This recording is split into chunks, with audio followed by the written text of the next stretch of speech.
It won't let me go. I am propped up on my elbows, a pillow nestled underneath my back.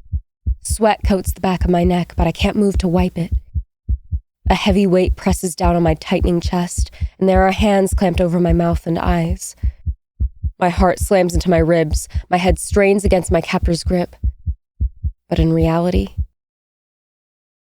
I don't move a muscle. A rush of cold air breezes past my ears, and a low, raspy wail tears through the night. I want to scream, but my jaw is locked tight. My arms are pinned by nothing, lying uselessly at my sides. My eyes will not open, almost as if they're crusted shut. Wake up, wake up, wake up! The wail drones on, but suddenly, I can move my face. My head pulls against the hands and I fight to wake up. My brain pushes through the fog until finally, I'm alone. In my room, lying on my back in bed. I click my lamp on instantly, snuggling closer to the warm, yellow light. I'm afraid to close my eyes again. I'm afraid the thing in the dark will find me again. But I'm so tired, and if I don't sleep now, I'll be exhausted at work. I grab my phone from the end table and grab my recovery playlist. Unfortunately, this happens often enough that I have a track list to get me through the aftermath. I force myself not to think about the figure, and after a little while, I drift off again. I dream. When I enter whatever world my mind has made up for me to play in, my heart is still in overdrive, still afraid. As I stand there, clutching my chest, worried my heart might tear through it, a water park comes into view, with a big blue slide at the center. The sun is high in the sky, and it warms my clammy face. I'm not dressed for swimming, just in a pair of shorts and a t-shirt, but it doesn't matter.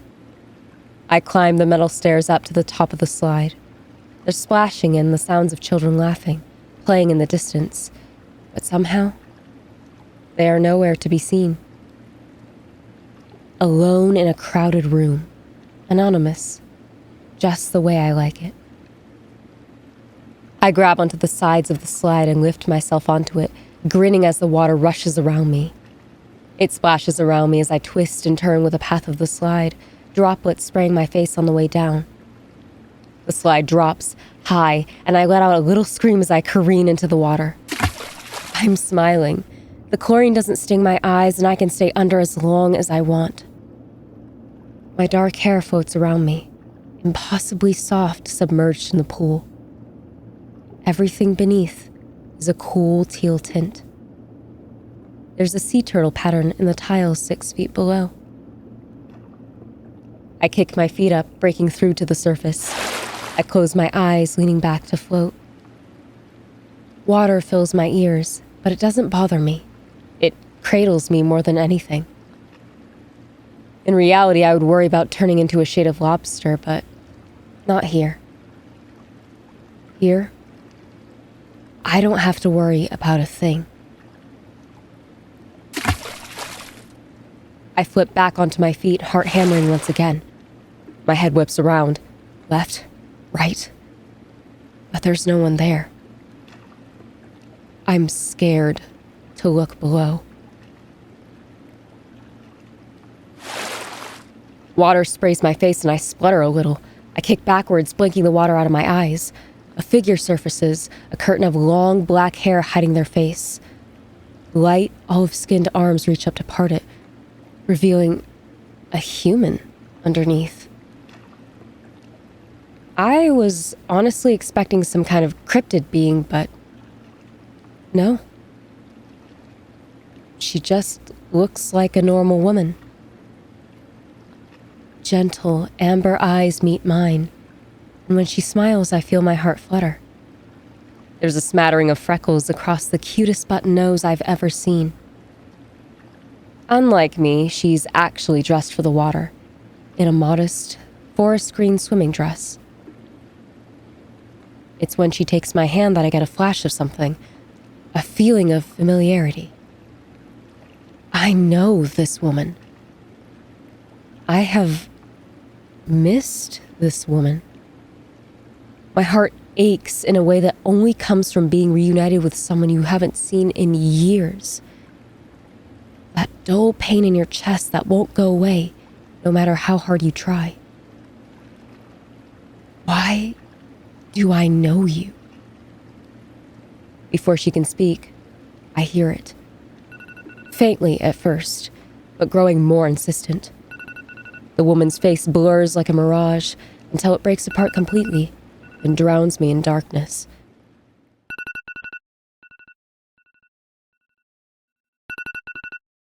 There is light beneath my eyes.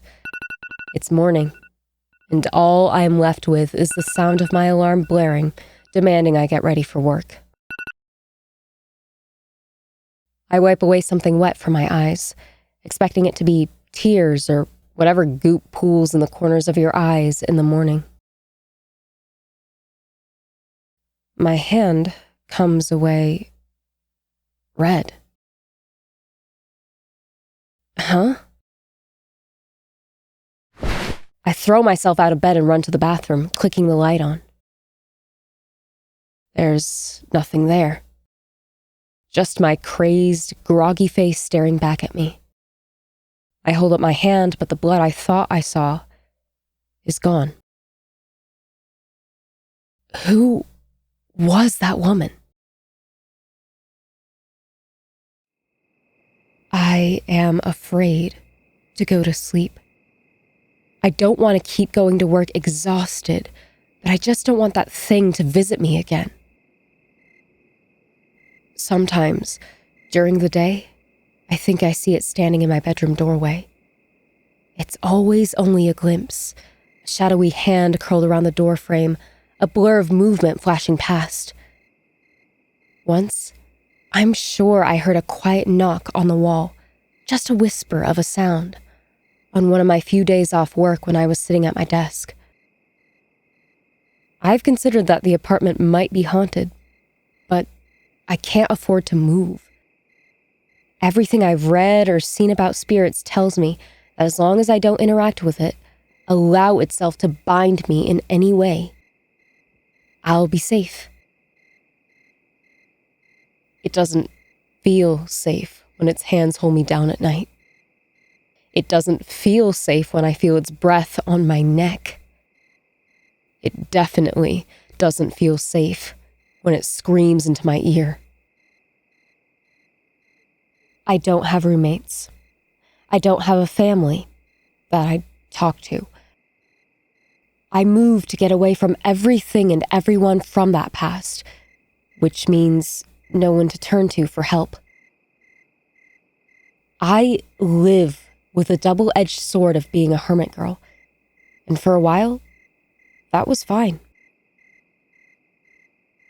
I lie awake, knowing I'll have to be up in a few hours, knowing I'll have to chase the fatigue down with an unhealthy amount of espresso.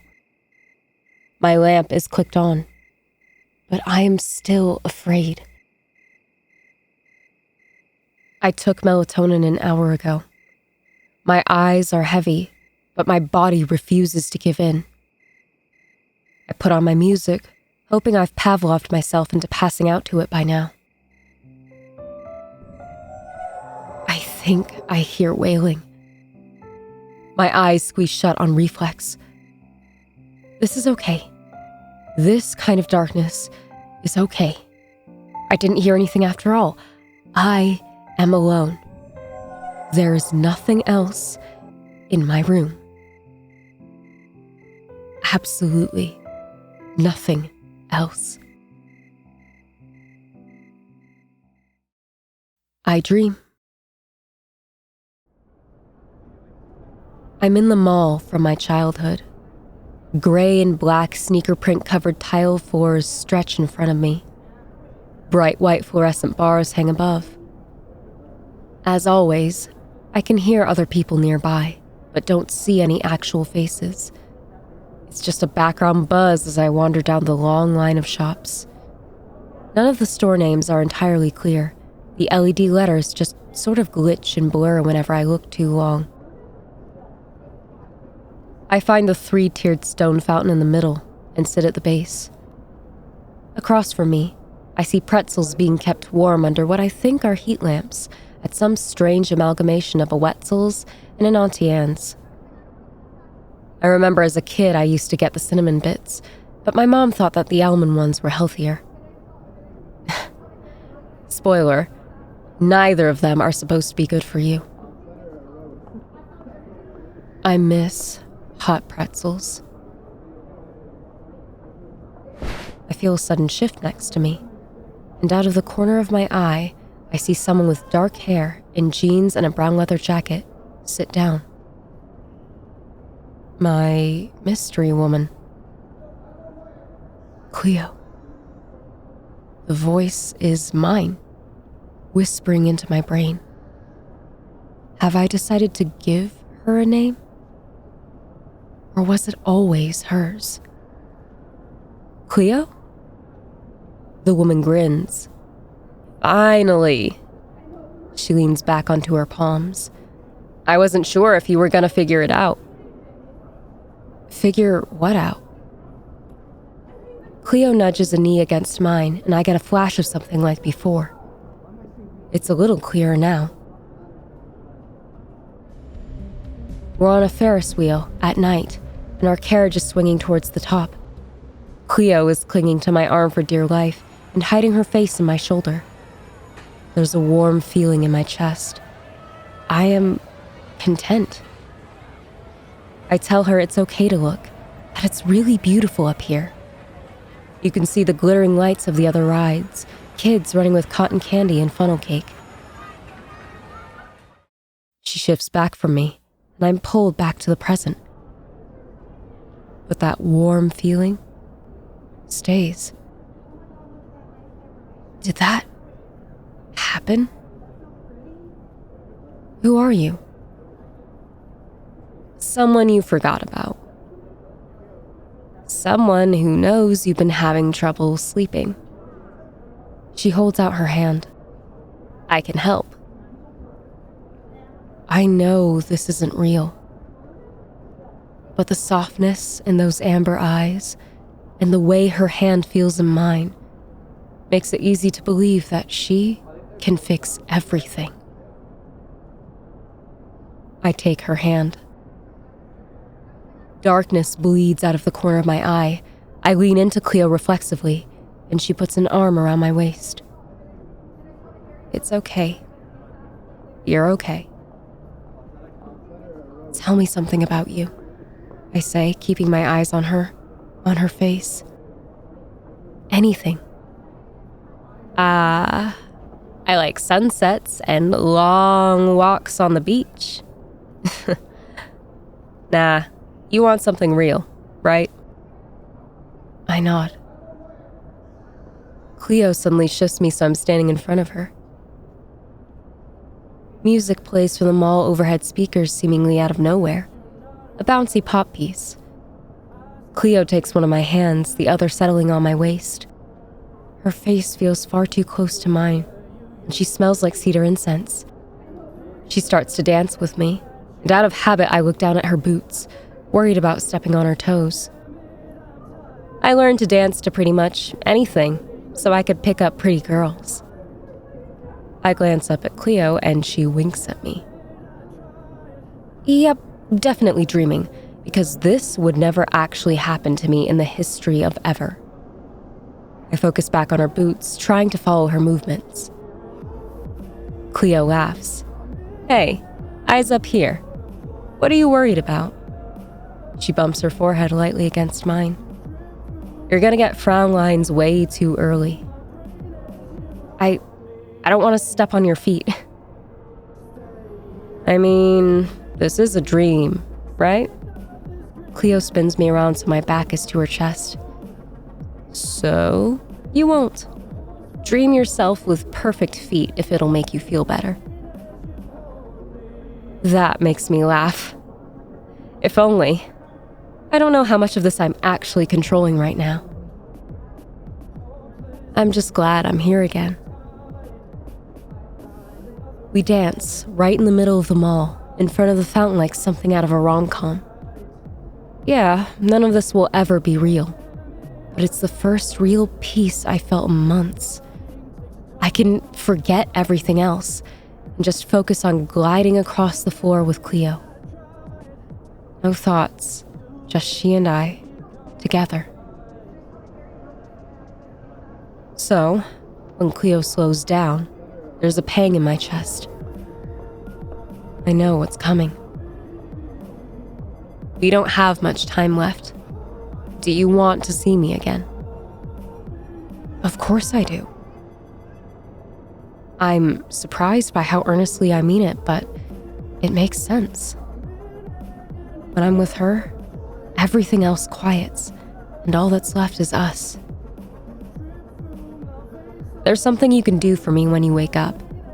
Something that will make sure we'll never lose each other again. Cleo takes my hand and turns it over, so my forearm faces up. Draw this symbol here. She traces a finger over my arm, marking symbols in what looks like charcoal. A pair of crudely drawn cat's eyes, and underneath them, an upside-down cross. And speak this phrase. Cleo's face starts to wash out, becoming part of the darkness beneath my eyes. I can feel daylight across my face, but I'm not ready to go yet. I'm not ready to be alone again. The words she tries to teach me garble and muddy themselves, escaping my comprehension. I try to hold on to them, but they won't take, slipping from my mind down a slope of forgetfulness. Cleo, wait.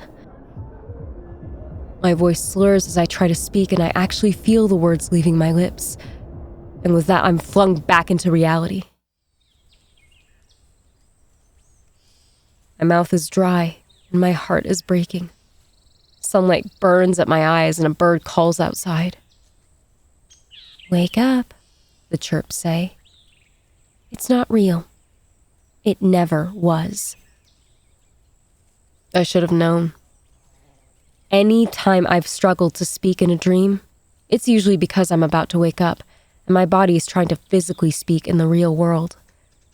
It's hard to explain, but when that happens, I can't hold on to the dream any longer, and I fully wake up.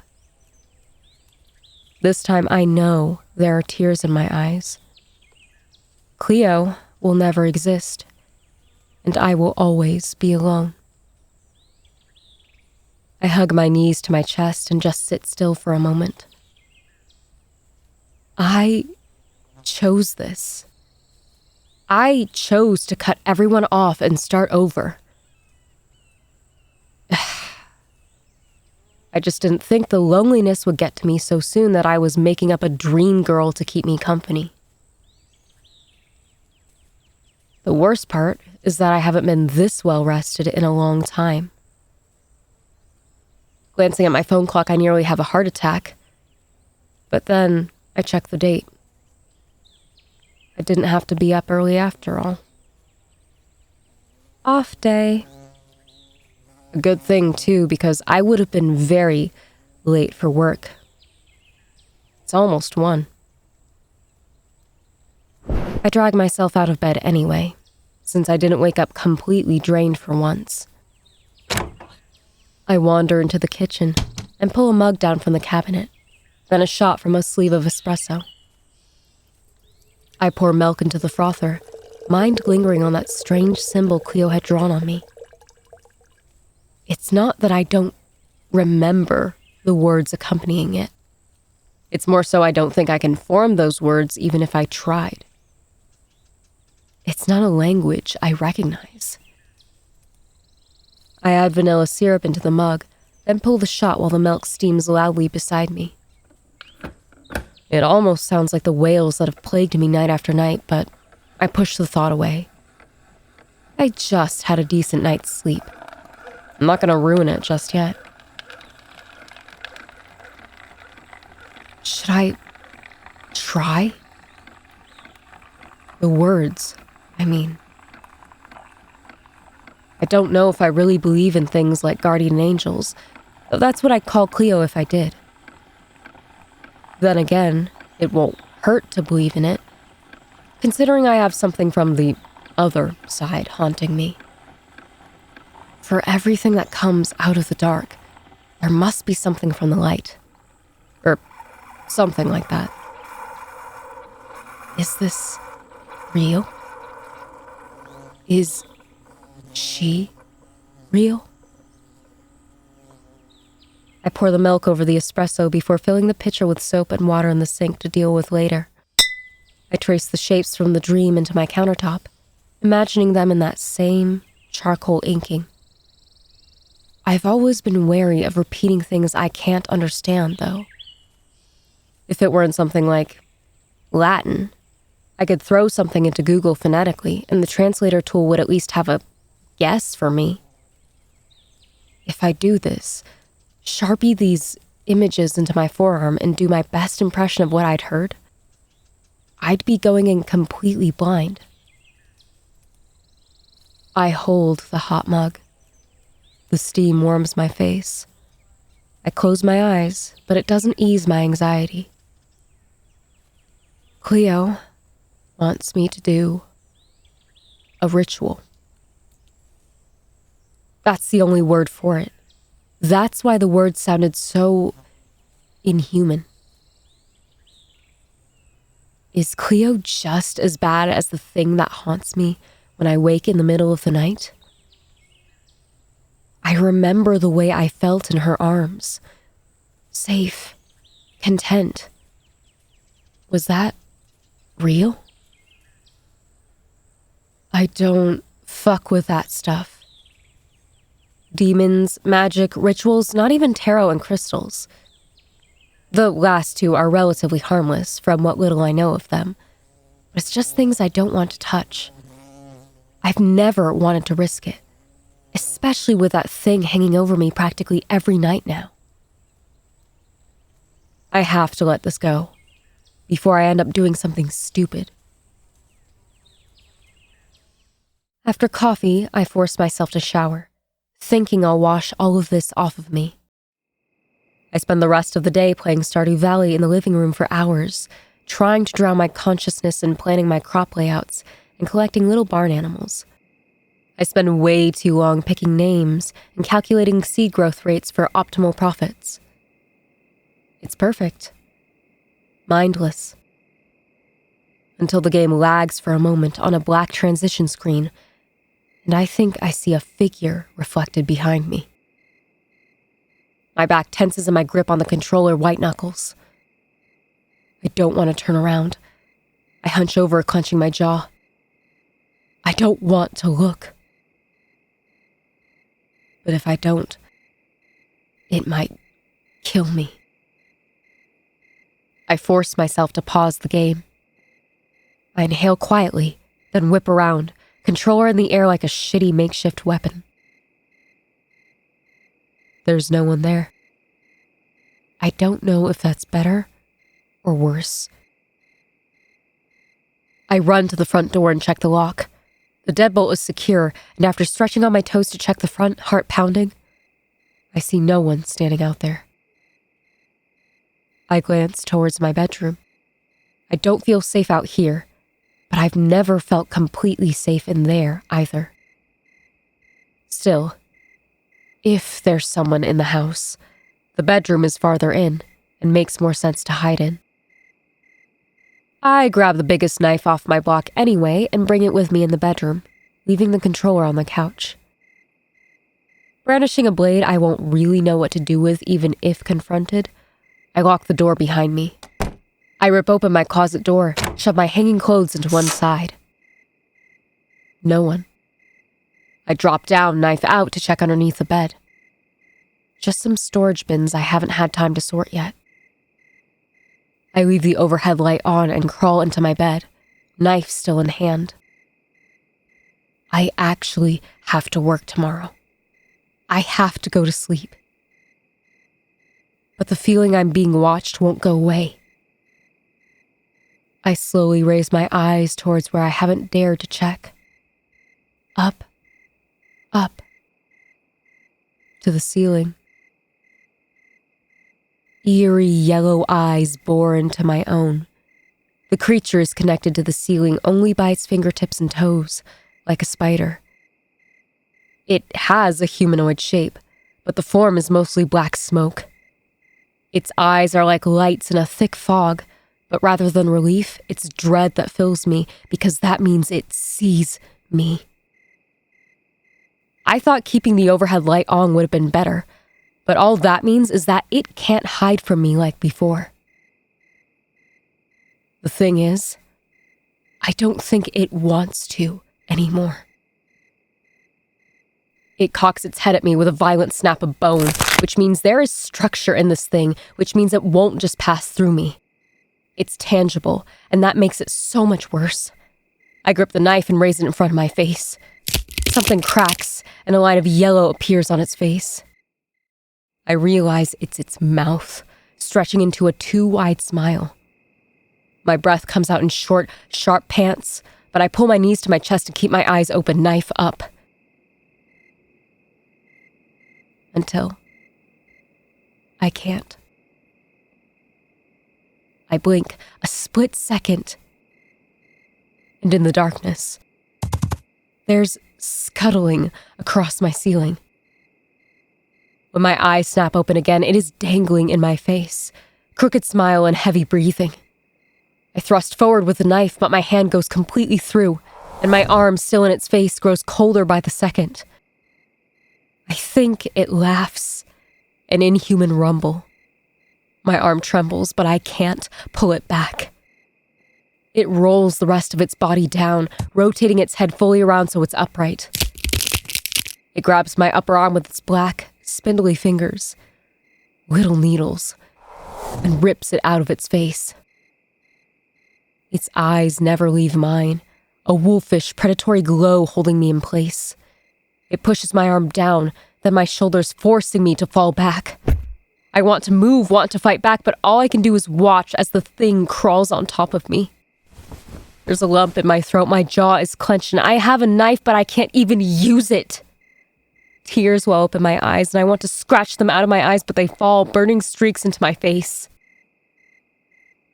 Its hands are still on my shoulders, pricking into bone. It leans down, and something long and wet spills from its mouth. It's yellow and glowing, just like the rest of its features. I swear I see the overhead light flicker in my peripherals. I flinch, but it doesn't stop its slimy tongue from dragging underneath my eyes, lapping up my tears. Bile crawls up my throat, and I want this to end. I want to die. I want... Cleo.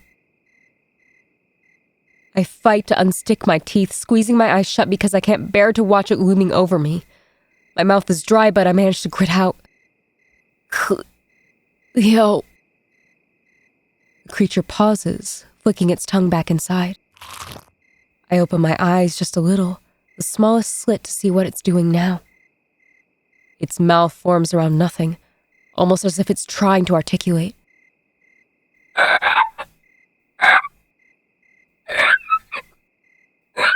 It wails in frustration and grabs the knife. I squeeze my eyes shut again. This is it. This is how I go. And no one will ever know. Sharp, white-hot pain erupts, but not where I expect. Instead of in my chest or my neck, it's in my forearm. I don't want to look, but the feeling of my skin being sliced through, slowly, deliberately. A sick part of me wants to see. Even as the blade digs into my flesh. I risk a glance, my teeth gritted through the pain as tears continue to pour from my eyes. It's burning and stinging all at once, but it isn't deep. They're shallow cuts, shaped like almonds, shaped like eyes. 2 eyes, with cat-like pupils, beads of blood streaking down them. The creature lifts the knife and moves it a little lower, then presses it down once, twice. 2 lines to form an upside-down cross. My stomach tightens. It burns too fucking hot, like steaming water is being poured into the cuts. The creature drops the knife and grabs my shoulders hard, thrusting its face into mine, and screams, wails louder than I've ever heard it before. I'm sobbing and hyperventilating. My head is growing dizzier by the second. It keeps on screaming, and I swear I feel my ears bleeding. The light pops, shatters, but the creature absorbs the shards, a few pushing through to the front of its face. Out of the corner of my eye, the blood flowing from the symbols carved into my arm begins to turn black, congealing and weighing it down. Stabbing pains shoot through my chest, but I'm barely aware of them as the creature lunges for my arm, suctioning its mouth around the symbols and pulling the blood into its mouth. I feel the scrape of jagged teeth, but they're strangely careful, only occasionally moving against the skin. Just when I think it's over, the creature, black sludge dripping down what must be its chin, raises its head. It grabs my face in one hand and slams its mouth against mine. It feels like it's trying to be a kiss, but so wrong. It bites at my lips and breaks skin, then laps greedily at it with its slimy tongue. It then pushes its tongue into my mouth, as if it's trying to choke me with it. It tastes like burnt wood smells, and I'm helpless to stop any of it. My eyes roll back, my head reeling. And I black out.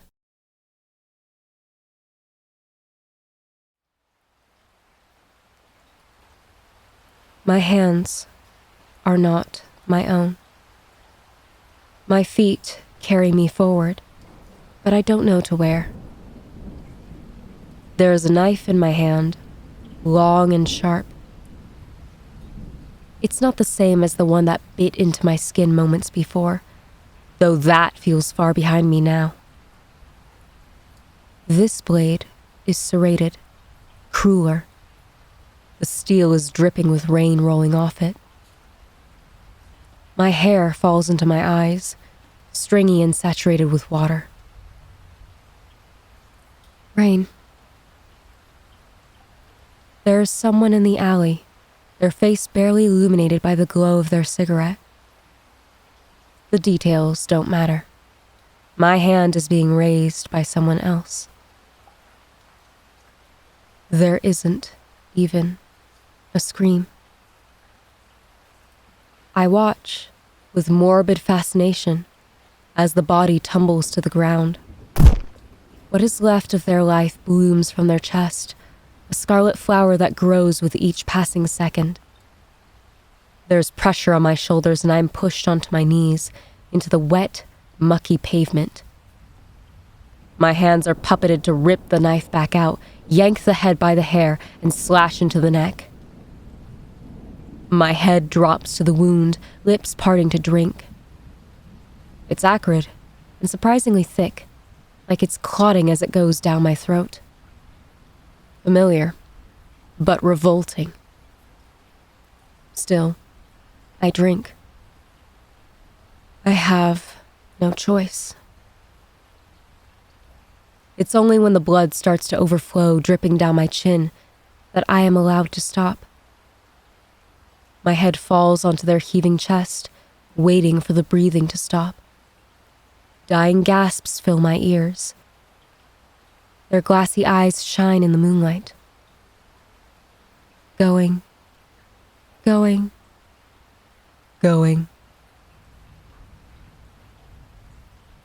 Gone. Beneath the downpour, someone fades forever. Suddenly I'm ripped upward like someone's grabbed hold of my spine and yanked. I start retching violently, but instead of blood, black sludge comes up in chunks. It splatters onto the person below me, then pushes itself together. It crawls into their eyes, pushing into their mouth, slips up their nose. I can see it moving underneath their skin, pulsing. Bones snap, hair tears away, the skull shrinks and the skin tightens around the shape. The body convulses and I scramble back, falling onto a wet garbage bag. It hangs in the air, floating only a few feet off the ground. Limbs grow longer, thinner. The soaked clothes hang off of their slender frame, threatening to drag it back down. Flowing dark hair grows from the scalp, spilling out in tendrils. The slash across the neck begins to knit itself together, leaving nothing but a long, white crescent moon scar in its wake. As if the injury was years rather than moments old. The body drops. I'm still holding the knife, wet with rain and blood and life. I touch one of the teeth lightly. Dull. Why did it glide in so easily then, as if running through butter? Did I really not feel the resistance of flesh and bone? Had I ended their life without a second thought so easily? Why was it so easy? Heavy coughing yanks me out of my thoughts. Sitting up in a pool of darkening blood, cut through by the downpour, is Cleo. I can't move. I don't need to. She's already pulling me to my feet, taking the knife from me and tossing it away. It's okay. It's over now. I stare at her numbly. She's still in the dead person's clothes. They're too big for her. Their blood still stains the shirt. And she's standing there like this is nothing. Hey. Cleo holds me by my shoulders. I'm here now. Let's get you inside and warm, okay? This isn't real. I just haven't woken up yet. There's no way this is actually happening to me. Still, I allow Cleo to take me home.